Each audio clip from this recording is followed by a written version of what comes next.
Have you ever thought about taking a trip and stating that you could not afford it? Well, we're here. We're on our family reunion cruise, and we just want to state that it is possible. It is so possible for you to take a trip, any type of trip that you can dream of. We're here on our family reunion, and so we just want to take you on this journey with us as we share with you on how we were able to budget out and plan out our cruise. Please like this video, subscribe to our channel. And so we're going to be talking about being able to enjoy, a cruise, your vacation, and how couples can really take part and really maximize their time and their finances while they're on vacation. There's a scripture that comes to mind. It says, "This is the day that the Lord has made. Let us rejoice and be glad in it." There are so many beautiful things that God has created, and we don't often get a chance to take advantage of because we're so busy, like the sun setting or, the sun rising. We're so rushed getting to work or taking care of the kids and doing our normal daily tasks. But it's great on vacation. It reminds us just to be able to appreciate all the big things and the little things that God has done in our lives. And so as we jump into our conversation, the first question I have is, what made us decide that this family reunion cruise was worth prioritizing? Franklin and I, we are all about family. We really are. And we thought about, okay, the question that we didn't ask ourselves is, can we afford it? The question we ask each other is that how can we make this happen for our family? And so we did. And those two questions are two different mindsets. One mindset is shutting it down, like we're shutting it down on us going on a cruise to spend time with the family. The other one is, okay, it's possible. Let's do this. Let's do this for our family. And so we decided that last year, when it was brought to us, hey, let's take a family cruise. Something that we've never done before as far as like a family reunion. We've been on multiple cruises, not like a family reunion cruise. And so we wanted to prioritize that. One, it was about us bringing our family together. Two, it's also about Isabella and our nephew Nicholas to be able to see. It's just not about plan, but it's also about let's have memorable times with our families, the experience, and so many different things that we're doing as a family as well. That's really good because life is so short, because we don't know how much time that we have left on this earth. And so we really have to maximize our time with our family members and really invest in those relationships so that we can really have a fulfilled life. Right. No, I agree. So we're gonna make sure we stay on task. You can feel we can feel the heat out here. So what is the biggest excuse couples make when it comes to traveling, baby? I would say they would say, "Oh, we can't afford it. Yes. It's too expensive. We can't." They get sticker shock.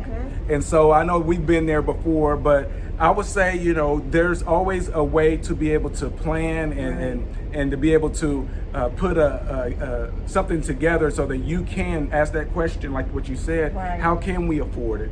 What can we do to take the steps to accomplish our goal on having a vacation, having a cruise, or having an all-inclusive vacation, or taking a trip abroad, to Europe somewhere. So, but it takes discipline, it takes financial consistency, and you have to be focused. It doesn't just happen. You have to be able to put the work in. And as you put the work in, you're going to be able to see the fruits of your labor, and you will be able to spend time with one another as a couple. And I think that's very important, that couples are able to get away and spend time and reinvest in their marriage and get away from just the work schedule and all the other things that we have to do. I love it, because one of the things that you mentioned is the planning and coming together as a couple, because we do need that time.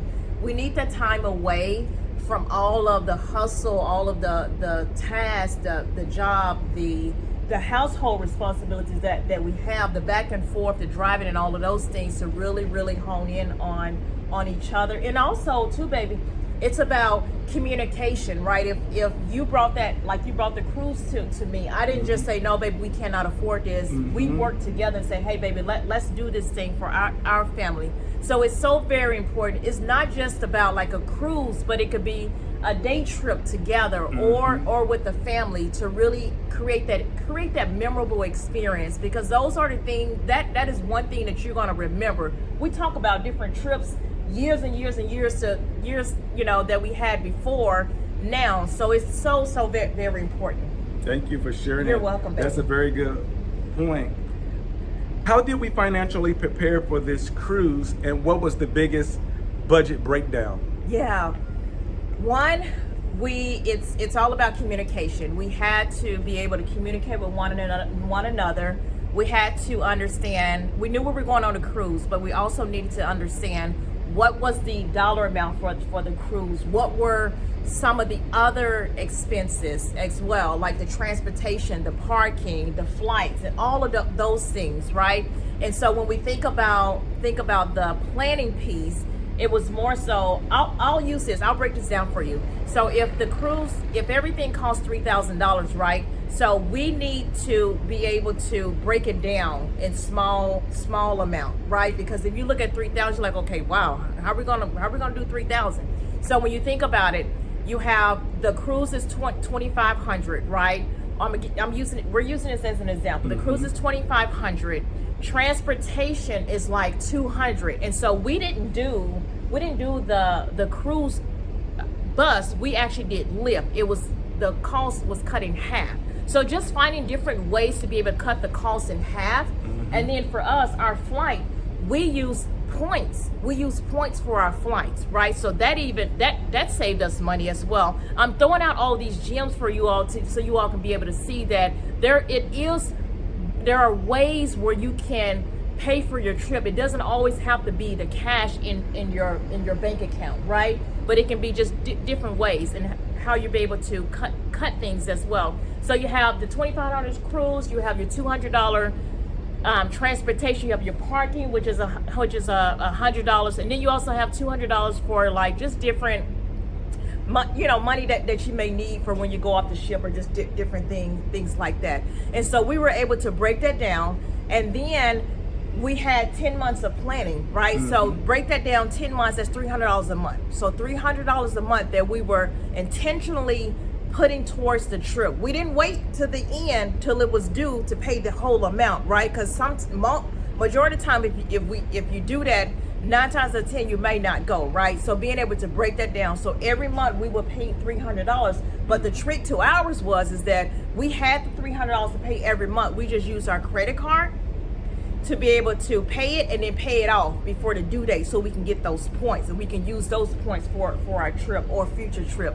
So there's so many different ways where you can be able to save money, but also plan as well. The other piece is that open up a high yield savings account for your travel trip, so you can separate that from your household expenses as well. And then the last piece is being able to communicate with one another using different AI tools to be able to help you plan your trips too. So we do want to state is that it's not just about a cruise, but it's other different trips that your family can take, because let me tell you, we all need a trip where we can just go away and have a good time. And also I would add to that, if there's any excursions you would like to do, make sure that you add that into your budget, and make sure that it's something that you can afford and that offers a good value to you and your family. Right. Can I also add too, baby, be okay with saying no. Like if your family is doing something that's not in your budget, be okay with saying, hey, it's not in our budget, we did not plan for this, we're gonna sit this one out, and be okay with that, right? Because the reality is no one knows your budget but you. So I just wanted to say that too, baby. Yeah, that was good. Yes. The other question for you, baby, is how do couples balance enjoying life while pursuing financial goals? That's a great question. Enjoying life, I mean, that has to be a mindset. Yeah. That has to be something that is part of your value system, because life, like I said before, is so precious, and the time that we have is limited. We have a limited amount of time, we have a limited amount of energy, and so we really have to maximize the time and energy that we do have. And I would say the first thing you have to do is be grateful. Right. You have to be grateful for what God has already given you, the blessings, the breath that's in your lungs, the opportunities, the giftings, the talents, your family members, the income that he's providing you Right. with. All these things, being grateful, that's a very important part of enjoying Right. life. Because if you're ungrateful, you're not going to be able to enjoy anything. Right. But when you're grateful, you can enjoy almost anything. Mm-hmm. So make sure that that's a part of your life plan. Right. And as far as pursuing financial goals, you can enjoy, because you're grateful, you can say, I can see more opportunities. When I'm grateful with the little things, Right. I can see other opportunities ahead or down the road. And so that opens up the door for you to be able to say, hey, look, we have another opportunity over here. Financially, we can reach another goal. We can plan, if we plan for this vacation, what else can we plan for? Right. Can we do something else? Can we do something even bigger or Right. even different that we have never experienced before? And so your goals, and if it's your career, if it's building your business, Right. you know, that plays a very important part of it as well. You know, having that discipline, having that consistency, being able to have structure in your life, being able to have a plan, all those things are key in order for you to reach your final destination. Yeah, I love it. And the other piece too is that your chapter 1 is not someone else's chapter 20. Like your where you're at financially is not where someone else is at. So don't compare where you're at as a couple, as a family, to someone else's, right? Don't look at social media and see, okay, hey, they're doing this, they're doing that. But oftentimes we don't know their story. We don't know the background. We don't know the things that they went through to get there, right? So your journey, like what we said, your financial journey is better together, you all together. And so we just wanted to share that with you. But we also want to tell you that it is possible. It's so possible for anybody to take any trips. It's just all about you being able to prioritize what's important for you and your family. Being able to sit down and communicate with one another and say, hey, let's talk about how can we go on this trip together as a family, right? What are some things that we need to cut? What are some things that we need to do as a family? Let's put this on our vision board. Everything that we're talking about is all the things that Franklin and I have done. So we pray our video truly blesses you and your financial journey.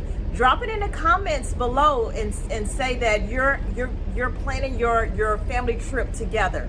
Please like this video, subscribe to our channel so you can see what's coming next. Your financial journey is better together.